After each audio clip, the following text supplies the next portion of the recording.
আল্লাহ নবী সাল্লাল্লাহু আলাইহি ওয়াসাল্লামকে বলেছিলেন, আমার সাহাবী তুমি নিজে আইন হাতে তুলে নিয়েছিলে কেন? আমাকে জিজ্ঞেস করো নাই কেন? আমার কাছে ফতোয়া নেও নাই কেন? একজন মুসলিম রমণীকে মেরেছে তো কি হয়েছে? এত বড় ফাসাদের কি প্রয়োজন? যুদ্ধ ঘোষণা কি প্রয়োজন? এগুলো আপনাদের এই আহলুল মুনাফিকদেরকে শোনায়। পরামর্শ করেছে, আল্লাহ নবীকে বলেছেন তুমি ভুল করেছো, হে আমার সাহাবী তুমি ভুল করেছো। এখন মানুষ বলে বেড়াচ্ছে ওরা ভুল করছে 100 বছর থেকে ভুল করে যাচ্ছে। 100 বছর থেকে যে আমাদের জমি দখল করে বসে আছে, তারা যে ইট পাথর দিয়ে প্রতিহত করছে, এটা ভুল ছিল? এখনো আপনাদের মুনাফিক চিন্তা বাকি আছে? এবার যুদ্ধ ঘোষণা হলো, বনু কাইনুকার সাথে যুদ্ধ হলো, ওরা পেরে উঠলো না। পরে পুরো ব্যাগ অ্যান্ড ব্যাগেজ ওদের যা ছিল ওইটা নিয়ে মদিনা থেকে বের হলো। এই প্রথম ইহুদি একটা কমকে মদিনা থেকে বহিষ্কার করা হলো। একজন মুসলিম নারীর সম্ভ্রমের জবাব তাদেরকে দিতে হলো এভাবে। আর এখন এই একটা মাসেই আপনি দেখছেন 12,000, 15,000, 16,000। এটাতে 1 মাসের যুদ্ধটা নতুন করে শুরু হওয়ার পরের কথা। এর আগে এই যে প্রায় 75 বছরের হিস্ট্রি আপনি ঘেটে দেখেন, ডক্টর রাগিব সার্জারির বইগুলো পড়েন। ডক্টর রাগিব সার্জানি, ডক্টর আলী মোহাম্মদ সাল্লাবির বইগুলো পড়েন, ইতিহাসবিদ তারা।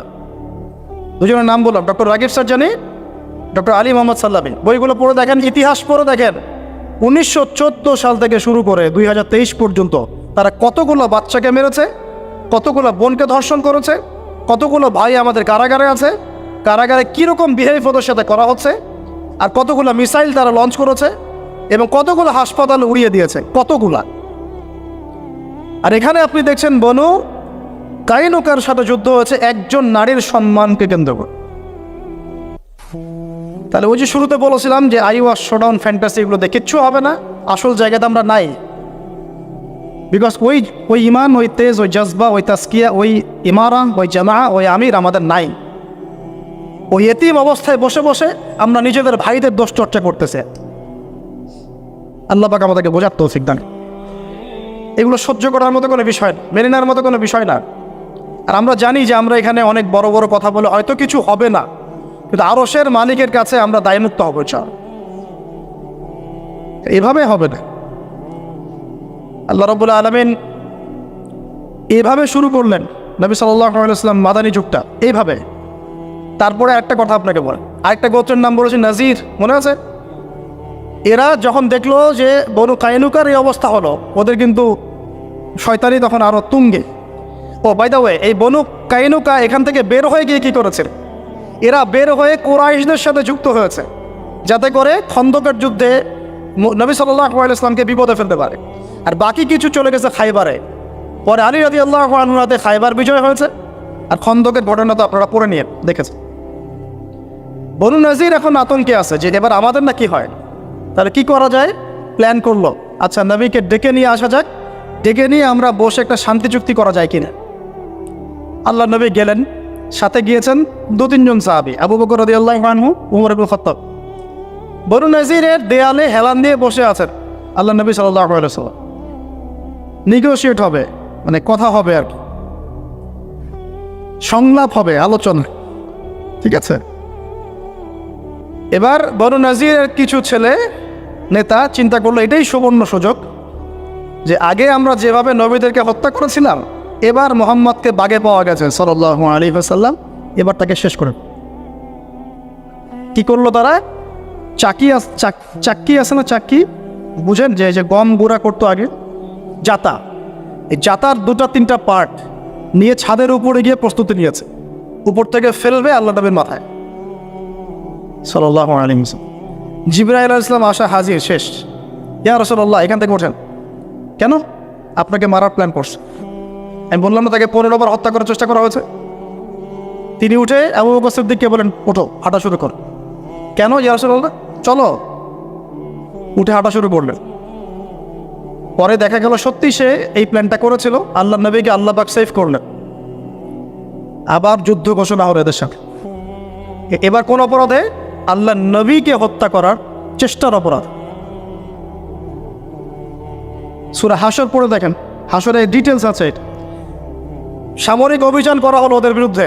ওদের সব খেজুর গাছগুলোকে কেটে ফেলা হলো। আলটিমেটাম দেওয়া হলো 3 দিন বা 7 দিন সময় দিচ্ছি, বের হয়ে যাও, নাহলে সবগুলোর গর্দান উড়াই দিন। ওরা বের হয়ে চলে গেল। এবার এরা কোথায় গেল? ওই খাইবারে গিয়ে আশ্রয় নিন। আরেকটা বাকি আছে, তার নাম বনু কুরাইজা। কি নাম? সন্ধি চুক্তির কথা মনে আছে আপনাদের? দফায় দফায় এরা ভঙ্গ করলো, এটা দেখলেন। কোন কোন পাপে? মুসলিম নারীর শ্লীলতাহানি, স্বয়ং রাসূলকে হত্যার চেষ্টা। 2টা কম চলে গেল, আরেকটা কম বাকি থাকলো। এরা বললো ঠিক আছে। আর এই বনু কুরাইজা ছিল সবচেয়ে শক্তিশালী, অস্ত্র শস্ত্র দুর্গ সব দিক থেকে। এবার তারা বললো ঠিক আছে, আমরা আমাদের মতো করে চলবো, আমাদের সাথে কোনো গ্যাঞ্জাম আমরা চাচ্ছি না। ঠিক আছে, চলো, ভালো কথা। আল্লাহর নবী এটা বললেন যে বদরের মাঠে কুরাইশদের যে অবস্থা হয়েছে, সে অবস্থা যদি তোমাদের উপরে না আসতে দিতে চাও, তাহলে তাড়াতাড়ি ইসলাম কবুল কর। বনু কুরাইজা বলল, আপনি কি আমাদেরকে কুরাইশদের মতো দুর্বল মনে করেছেন? যদি আমাদের সাথে যুদ্ধ লাগে তাহলে দেখে নেবেন যে আমরা কত শক্তিশালী। আল্লাহ নবী সবর করলেন, তারপরেও ধৈর্য ধরলেন। সাহাবীদেরকে বলেন ধৈর্য ধর। এবার খন্দকের যুদ্ধ চলছে, মনে আছে খন্দক? 10,000 সৈন্য নিয়ে কুরাইশরা এসেছে, সামনে খাল খুঁড়ে ফেলা হয়েছে। সবাই সিরাত পড়বেন বাসায় গিয়ে। কমপক্ষে এই সিরাতে ফাতামুল আম্বিয়াটা পড়েন, অথবা নবী রহমতটা পড়েন, বা আর রাহিকুল মাখতুমটা পড়েন। এগুলো সব লেখা আছে। এবার তারা কুরাইশদের সাথে যুক্ত হলো। আল্লাহ নবীকে কথা দিল যে আমরা ওদের সাথে নাই, আমরা আপনাদের সাথে আছি। যখন কুরাইশরা আক্রমণ করলো, এরা আবার তখন পাল্টি নিয়ে নিল, আর পাশা পরিবর্তন করে ফেল। আল্লাহ নবী সাল্লাল্লাহু আলাইহি ওয়াসাল্লাম, এটা কতদিন হয়েছে? প্রায় 1 মাস 1.5 মাসের মতো, 1.5 মাস মদিনা অবরোধ করে রেখেছে তারা। পরে আল্লাহ পাক ধূলি ঝড় পাঠিয়েছেন, ফেরেশতা নাজিল করেছেন, সাহাবীদের সাথে দফায় দফায় কয়েকটা সংঘর্ষ হয়েছে। তারা খন্দক খাল খুঁড়ে সামনে আসতে পারে নাই। ওই সালমান ফারসি রাদিয়াল্লাহু আনহু এই পরামর্শ দিয়েছিলেন, মনে আছে আপনাদের? যাই হোক, আবু সুফিয়ানের বাহিনী ফেরত চলে গেল খন্দক থেকে, তারা আর পেরে উঠল না। এবার বনু কুরাইজার সাথে ডিল করার পাল। ওই যে হাদিসটা এসেছে যে কেউ আসরের নামাজ পড়বা না বনু কুরাইজায় না গিয়ে, মনে আছে হাদিস? মনে আছে? সাহাবীর 2টা দল হয়ে গেল, একদল আগে নামাজ পড়ে, একদল পড়ে। যেখান থেকে আমরা এই যে মাযহাবের দলিলগুলো নিয়ে আসি, যে সাহাবীদের মধ্যে 2টা মাযহাব হয়ে গেল। তো বনু কুরাইজায় গিয়ে নবী সাল্লাল্লাহু আলাইহি ওয়াসাল্লাম অবরোধ করলেন। নবীজি বললেন, কেউ বর্ম খুলবে না, কেউ তরোয়াল রাখবে না, যতক্ষণ পর্যন্ত বনু কুরাইজাকে ওর সাথে আমরা ডিল না করছি। এবার বনু কুরাইজাকে বাগে পেয়ে, কুরাইশরা তো চলে গেছে, আবু সুফিয়ানরা চলে গেছে, ওদেরকে একা ফেলে এরা চলে গেছে। যদি মুসলমানরা সত্যি কিছু করতে পারতো, দেখতেন এরা এখনও এগুলো ফেলে চলে যায়। এই বন্ডিং থাকতো না, পশ্চিমাদের বন্ডিং থাকতো না। ওরা সবসময় মানুষের সাহায্য নিয়ে চলেছে। এখানে যেমন মদিনায় মানুষের সহযোগিতা নিয়ে চলেছে, এখনও এরকম পশ্চিমাদের সহযোগিতা নিয়ে চলছে। আগে ব্রিটেনের হাত ধরে ঢুকেছে, আমেরিকার হাত ধরে বড় হয়েছে, এখন নিজে অনেক শক্তিশালী হয়ে গেছে। কিন্তু এই বন্ডিংটা না থাকলে ওই অল্প কিছু 3-4 হাজার ভাই মিলে এদেরকে এখান থেকে তাড়িয়ে দিতে পারত। সম্ভব এটা? আরবের রাষ্ট্রের দরকারই নাই। তোরা ফুটবল খেলা দেখ নেইমারকে নিয়ে, ওটাই করতে থাক। ফুটবল খেলা দেখছে না এখন? আর মাঝে মাঝে বৈঠক করে আর বলে যে আমরা উদ্বিগ্ন, কিছু করা দরকার। হ্যাঁ, নিন্দা জানাই, ত্রাণ পাঠাই। সুবহানাল্লাহ। আল্লাহ রাব্বুল আলামিন এই যে ক্ষমতা দিয়েছেন, কুলিল্লাহুম্মা মালিকাল মুলক তুতিল মুলকা মান তাশা ওয়া তানজিউল মুলকা মিম্মান তাশা, এটার একটা একটা করে ধরবেন, হিসাব নেবেন। ইনশাআল্লাহ জেরুজালেমের আশপাশে সব মুনাফিক বসে আছে, সব মুনাফিক বসে আছে।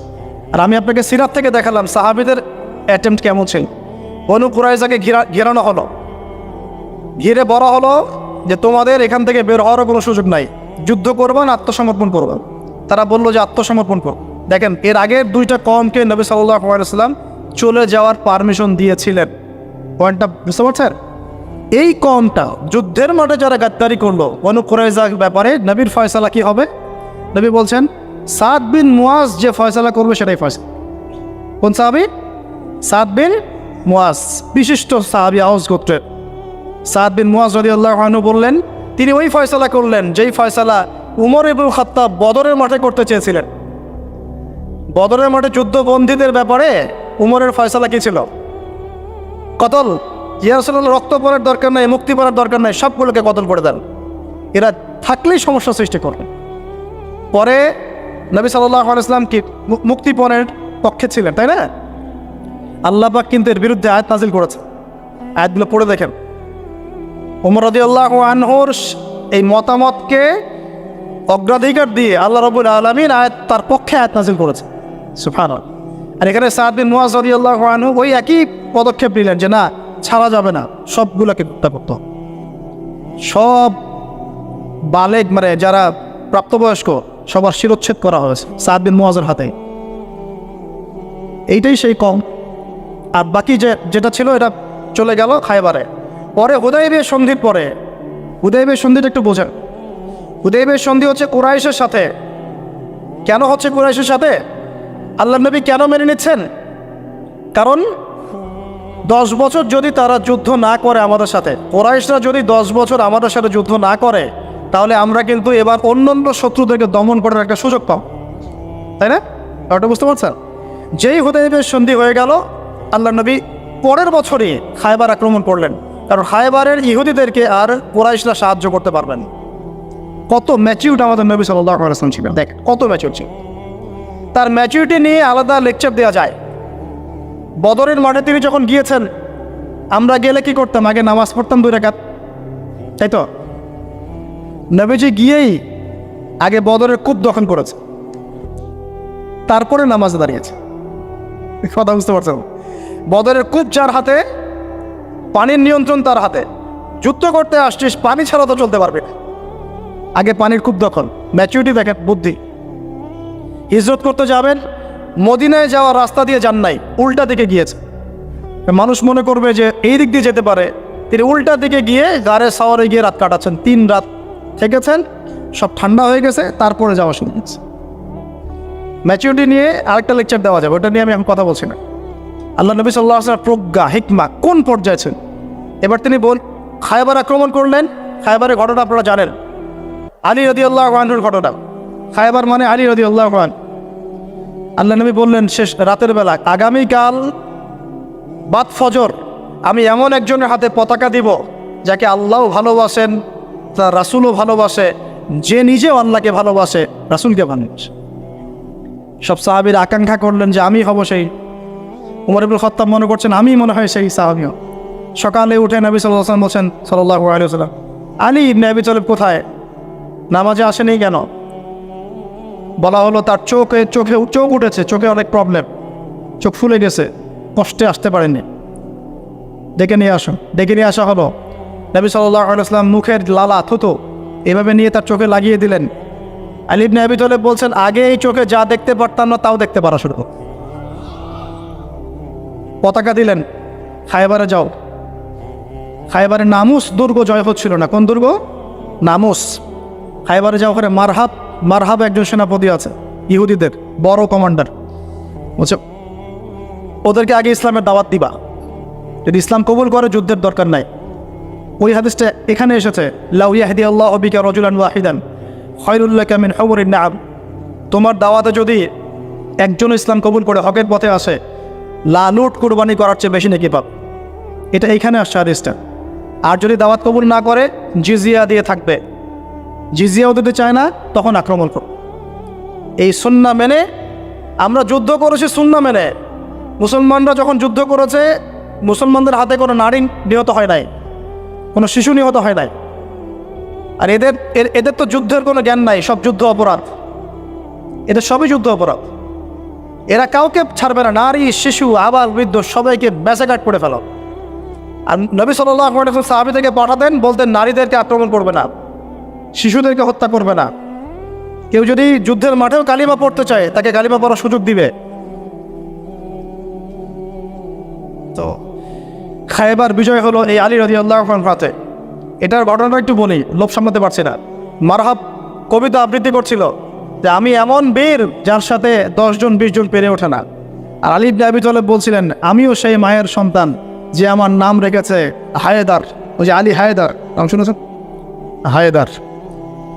তো মারহাব আলী রাদিয়াল্লাহু আনহুকে কয়েকটা আঘাত করেছে। প্রত্যেকটা আঘাত তিনি ঢাল দিয়ে প্রতিহত করেছেন। এক পর্যায়ে একটা হিস্ট্রির মধ্যে আসছে, এটা কোনো হাদিসের দলিল না, হিস্ট্রির মধ্যে আসছে। আলী রাদিয়াল্লাহু আনহুর হাত থেকে ঢালটা পড়ে যায়। ঢাল বুঝতে পারছেন কি? ঢালটা পড়ে যায়। তখন খায়বারের লোহার যে দরজা, এই দরজার একটা কপাট বিসমিল্লাহ বললে আলী রাদিয়াল্লাহু আনহু খুলে ঢাল হিসেবে ইউজ করা শুরু করে। যে আলী হায়দার আসাদুল্লাহ, আল্লাহর সিংহ। আল্লাহ পাক তাকে এত শৌর্য বীর্য শক্তি দিয়েছিলেন বলার মতো না। মানে এটা বলতে গেলে আমরা আলাদা লেকচার লাগবে। আলী ইবনে আবি তালেবকে নিয়ে কথা বলতে হবে।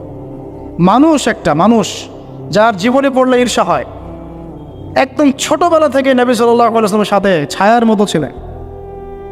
আর হাদিস এসেছে কিয়ামতের মাঠে সবচেয়ে দ্রুত হিসাব হবে আলী রাদিয়াল্লাহু আনহু। যাবেন বেরো চলে শেষ। সুবহানাল্লাহ।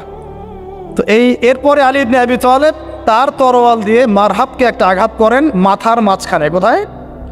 এই যে এখানে যেটা বর্ম ছিল, শিরস্থান আমরা বলি, এখান থেকে তরোয়ালটা নেমে মাটিতে গেঁথে গিয়েছে, তার দেহটা দ্বিখণ্ডিত হয়ে গেছে। ব্যাস, ইহুদিরা কাঁপাকাঁপি শুরু করে দিল, নামুস দুর্গ জয় হয়ে গেল। এরপরে মুসলিমরা ব্যাপক গনিমত পেল। চারটা বড় বড় ইহুদি গোত্রের এভাবে পতন হয়েছে নবীর যুগে। আপনাদেরকে জাস্ট বুঝালাম যে ইহুদিদের সাথে মুহাম্মদ সাল্লাল্লাহু আলাইহি ওয়াসাল্লামের পররাষ্ট্রনীতি কেমন ছিল। আর এখন এত জুলুম করার পরেও এখানে তো চুক্তি ভঙ্গ করেছে, নবীকে হত্যার চেষ্টা করেছে, একজন মুসলিম রমণীর সম্মানহানি করেছে, একজন মুসলমানকে শহীদ করার চেষ্টা করেছে, তার বিরুদ্ধে এই অবস্থান ছিল। আর এখন বিগত 100 বছর থেকে জমি তো নিয়েছে, হাজার না, এটা লক্ষ লক্ষ ফিলিস্তিনিকে উচ্ছেদ করেছে, মা বোনদেরকে কত ধর্ষণ করেছে তার ঠিক নাই। আমরা এগুলো পরিসংখ্যানেই জানি, কারণ আমাদের কারো বোন তো ধর্ষিত হয় নাই, আমি তো বুঝতে পারবো না। আমাদের কারো মেয়েকে তো উঠিয়ে নেয় নাই, আমরা তো বুঝতে পারবো না। আমরা তো ওই চোখের পানি বুঝতে পারবো না, স্বাভাবিক। কত শত লক্ষ লক্ষ মুসলমান ভাইকে হত্যা করেছে, কারাগারে নিয়ে যা নির্যাতন করছে, এগুলো তো আমরা জানি না। এক্স্যাক্ট ফিগার তো আমরা জানিও না, খালি বইপত্র পড়ে আমরা এগুলো পরিসংখ্যানগুলো পাই। এর আলোকে কথা বলছি। এবং চারপাশে 8-10টা বড় বড় মুসলিম রাষ্ট্রও আছে, তাদের শক্তিও আছে, ক্ষমতাও আছে। কেউ তো পারমাণবিক ওয়েপেন্সও বিলং করে। নবী সাল্লাল্লাহু আলাইহি ওয়াসাল্লামের সুন্নত কী ছিল, আর এখন আমাদের কি সুন্নত, এটা আপনি পার্থক্য করেন। পার্থক্য করে এখন আমাকে বলেন যে আমাদের অবস্থা এমন হবে না কেন আমাদের সাথে। তারপরে কিছু জাবাজ মানুষ যখন তাদের এই জুলুমের বিরুদ্ধে দাঁড়িয়ে যায়, তাদের এই দাঁড়ানোটা জায়েজ না জায়েজ, বৈধ না অবৈধ, তার জন্য ফতোয়াবাজি শুরু হয়। তাহলে নেফাকির কোন স্তরে নেমে গেছে আমরা চিন্তা করেন। 100 বছর থেকে এই জুলুম করার পরে, জুলুমের পর জুলুম করার পরে আমাদের জায়গা, আমাদের জমি, আমাদের মা, আমাদের বোন, আমাদের বাচ্চা, কতগুলো বাচ্চাকে তারা হত্যা করেছে। আল্লাহই ভালো জানেন পরিসংখ্যান, কতগুলো বাচ্চাকে তারা হত্যা করেছে। এক বোমে 200 জনকে মারতে পারে, আরেক বোমে 300 জনকে মারতে পারে।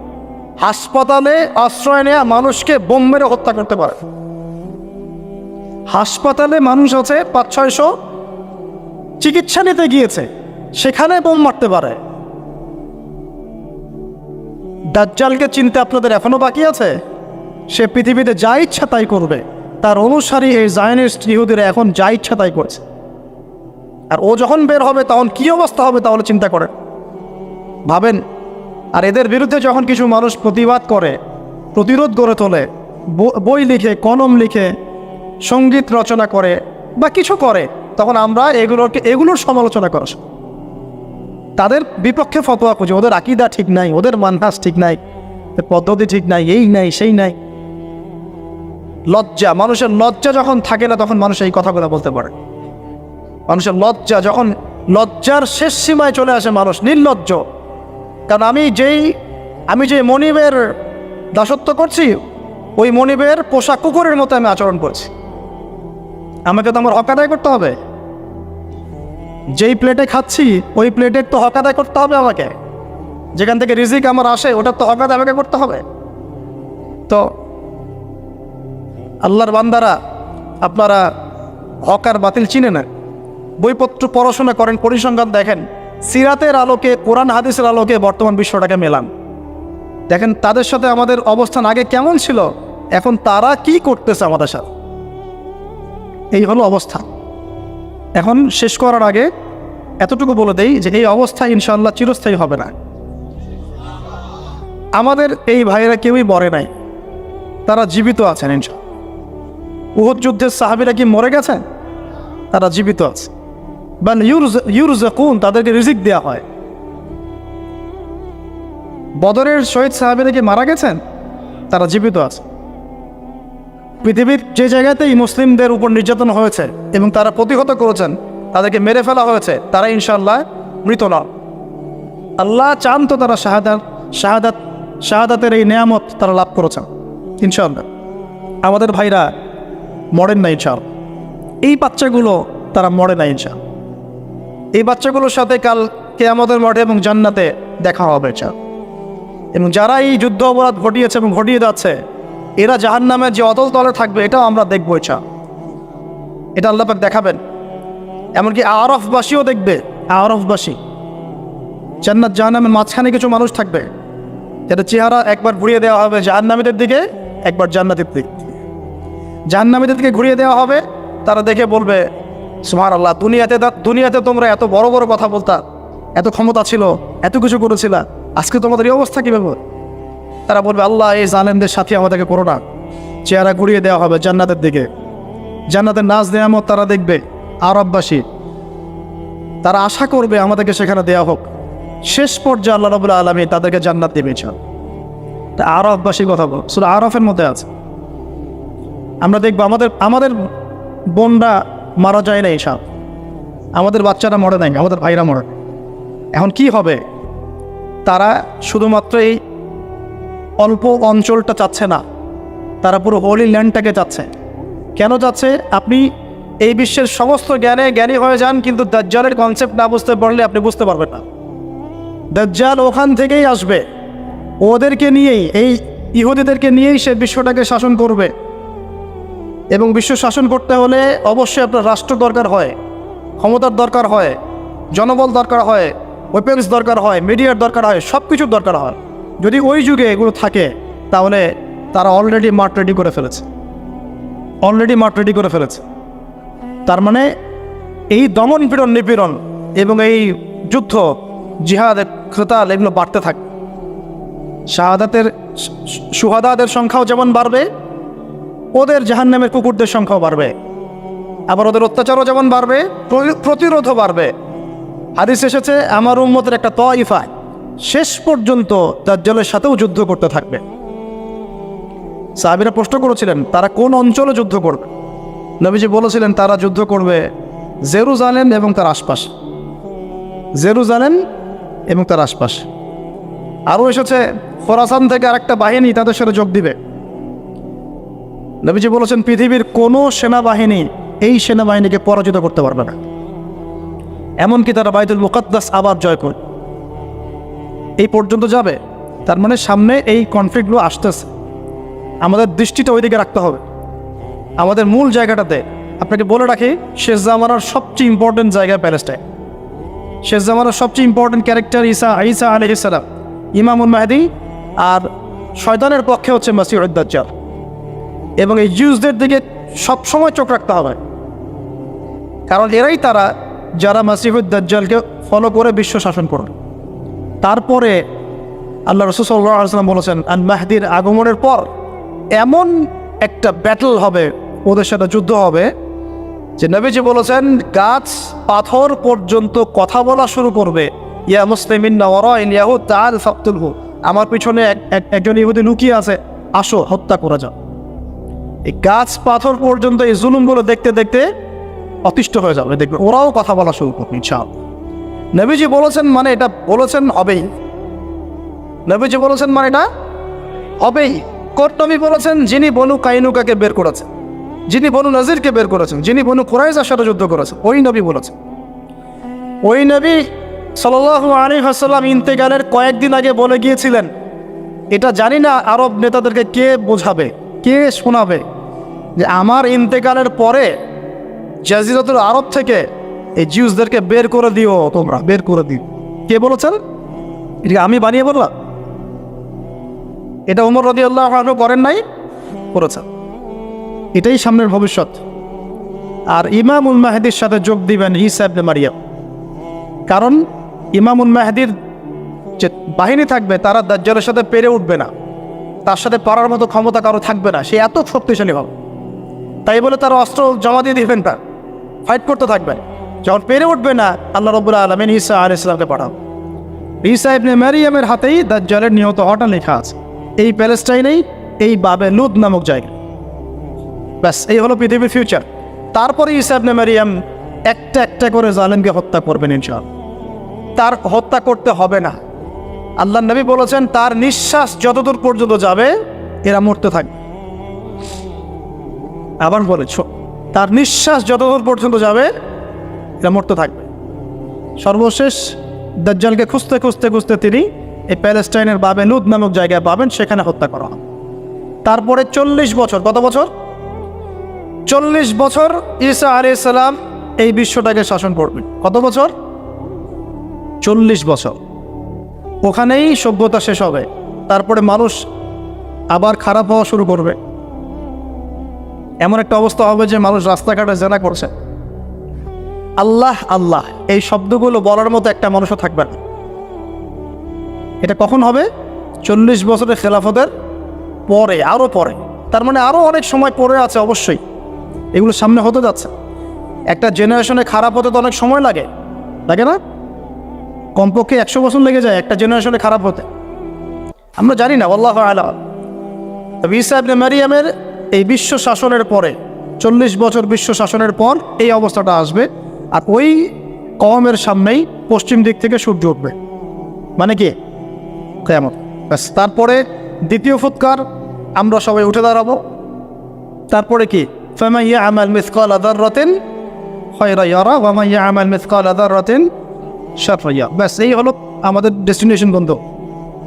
এখন আমাকে বলেন, আপনারাই বলেন, এখন তাহলে আমাদেরকে কোন কোন জায়গাগুলোতে বেশি ফোকাস করা দরকার? ফেসবুক, ইউটিউব, আপোষে গীবত, তহমত, সমালোচনা, ইখতিলাফি মাসলা নিয়ে আমাদের ঝগড়া, ভাইয়ের সম্মানহানি করা, ধুয়ে দেওয়া। ধুয়ে দিলেন, টাইটেলও মাশাআল্লাহ, মানে হচ্ছে ওয়াশিং মেশিন। হ্যাঁ, আমরাও কোনো কোনো জায়গায় দেখি ভিডিও থাম্বনেইল দিয়েছে অগ্নি ছড়া বক্তব্য। কি আগুন ছড়া দিয়ে আসলে? হ্যাঁ, সকালে মানুষ ভুলে গেছে। কেন এইসব করতে চান? ইখলাস ঠিক রাখেন, আন্তরিকতা ঠিক রাখেন, নিয়াত বিশুদ্ধ রাখেন, ওলামায়ে কেরামদের সহবতে থাকেন, ইনশাল্লাহ ভালো কিছু হবে। ইনশাআল্লাহ উম্মার ভবিষ্যৎ সামনে ভালো। এখন যা দেখছেন এটা থাকবে না ইনশাআল্লাহ। তাহলে আমাদের কিছু করণীয় তো আছে নাকি ভাই? আমি তো একটা পয়েন্ট বলি এখানে, পড়াশোনা করেন, ইলম অর্জন। 1 নম্বর কি? ইলম অর্জন। 2 নম্বর, বারবার বলি এগুলো আমি লেকচার। 2 নম্বর, এলেম অনুযায়ী আমল, এলেম অনুযায়ী। 3 নম্বর, সাহাবিওয়ালা জিন্দেগি, সাহাবিদের মতো জিন্দেগি করার চেষ্টা করতে হবে, আল্লাহ তৌফিক দান করুন। 4 নম্বর, হালাল খাইতে হবে, হালাল রিজিক, যেটা এই বিশ্বে খাওয়া খুব টাফ, তারপরেও চেষ্টা থাকবে। 5, আদর্শ পরিবার, আদর্শ ইসলামিক পরিবার। এটা সুযোগ আপনাদের সবার সামনে আছে, এগুলো করতে আপনাকে কেউ বাধা দিবে না। 6 নম্বর, আমর বিল মারুফ, সৎ কাজে আদেশ। 7, নাহি আনিল মুনকার, অসৎ কাজে নিষেধ। 8 নম্বর, আমরা বিভক্তি বাড়াবো না, ঐক্যবদ্ধ করতে পারি না পারি উম্মার মধ্যে বিভক্তি বাড়াবো না। 9 নম্বর, আমরা ইসলামের মূল শত্রুদেরকে চিহ্নিত করব, তাদের বিরুদ্ধে আমাদের অবস্থান, মুসলমানদের বিরুদ্ধে আমাদের অবস্থান না, আমরা মূল জায়গায় থাকবো, মূল জায়গা থেকে সরে যাব। 10 নম্বর, আল্লাহ পাক যা দিয়েছেন আপনাকে, জান, মাল, সময়, শ্রম যা দিয়েছেন আল্লাহ পাক আপনাকে, আমাকে, ওইটাকে আল্লাহর রাস্তায় বিলিয়ে দেন ইনশাআল্লাহ। এই কাজগুলো যদি আমরা করতে পারি, আশা করা যায় ভালো কিছুই হবে ইনশাআল্লাহ। আজকে আপনাদেরকে এতটুকু জানালাম নবী সাল্লাল্লাহু আলাইহি ওয়াসাল্লাম কীভাবে দিনটাকে কায়েম করেছেন, তার সুন্নতের পদ্ধতিটা কেমন ছিল, এবং স্পেশালি এই জিউসদের সাথে তিনি কীভাবে পলিটিক্যাল অ্যাফেয়ার্সকে ডিল করেছেন, আর এখন আমরা কী করছি। আচ্ছা, এদের সাথে আমাদের কিছু করার আছে। পয়েন্টগুলো বলি, কেউ করতে পারলে করবে, না করতে পারলে নাই। ওদের সমস্ত পণ্যগুলো ব্যবহার করা বন্ধ করে দেয়। গতকালকে যেখানে লেকচার দিতে গিয়েছিলাম, আমাকে পানি খেতে দিয়েছে, এবার একটা ব্র্যান্ডের পানি দিয়েছে, ওটা ওদেরই। বিসমিল্লাহ।